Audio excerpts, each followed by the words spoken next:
Good morning, friends.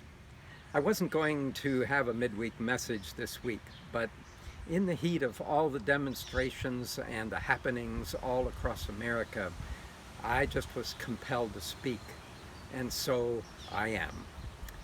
There are so many things that I could think to say today, but I have chosen only one, and I don't want you to miss it. It's this: racism and prejudice and injustice are wrong. There is no place for any of those things in the life of people of honor and civility and compassion anywhere. At the heart of the demonstrations all across our country is one thing, I think.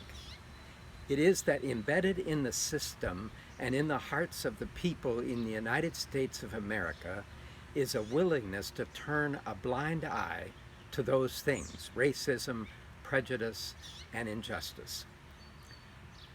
That inequity still, after all these years, saturates too much of our legal system, too much of our penal system, our law enforcement system, our business, and our government.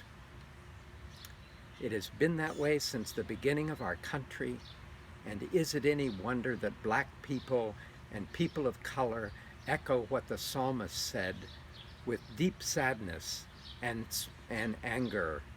My soul is in deep anguish. How long, O Lord? How long? And in spite of progress and change, and there certainly has been some, there is still way too much tolerance for those things: racism, injustice, and prejudice. And it threatens to work its way into official policy. It is no wonder that in the aftermath of what we have witnessed in full color in our living rooms to the lives of George Floyd and Ahmaud Arbery, that there is an explosion of grief and anger around us in the hearts of people with compassion and a sense of fairness.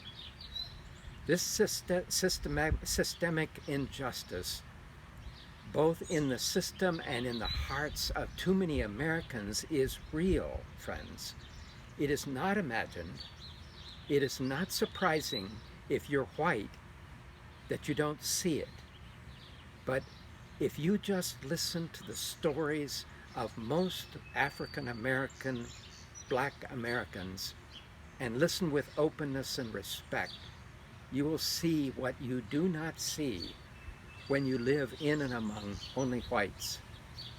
And eventually, you will see that injustice and prejudice that rides deep and rests deep within your own heart. Even in our white churches, we fail to see our own complicity, for when we're called to make a stand for justice, and instead we hold up a banner that says, "We stick to the Bible here," we make a grave mistake, because you can't actually read the Bible without being inundated with passage after passage of references to the requirement to love one another and to treat each other as you wish to be treated, and to deal justly and evenly with one another. We try our best as humans to sidestep those requirements by finding fault with those who cry out for justice. But that behavior only changes the subject. It doesn't change the problem. We have made a commitment in the Christian faith to model ourselves after the life of Jesus. My appeal to all of you who hear me today is to simply recommit yourself to do that very thing.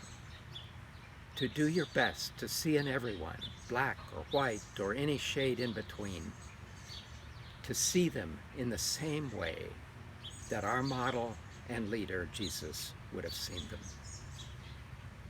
And if and when you choose to meet them and join them on the street to lend your support to their search for justice and freedom from racism and prejudice, pay attention and listen and ask God to implant in you that love that God has for us all and that Jesus modeled for us. In Amos, in the Old Testament, that great, great justice speaker said, "This is what the Lord says. For 3 sins of Israel, and even for 4 I will not relent. They sell the innocent for silver and the needy for a pair of sandals. They trample on the heads of the poor as on the dust of the ground, and they deny justice to the oppressed." And later in the same book he said, "But let justice roll on like a river, and righteousness like a never-failing stream." In 1 John, the great apostle, the great writer said, "For this is the message you have heard from the beginning. We should love one another." Let's pray. God, give us grace to do better at loving one another.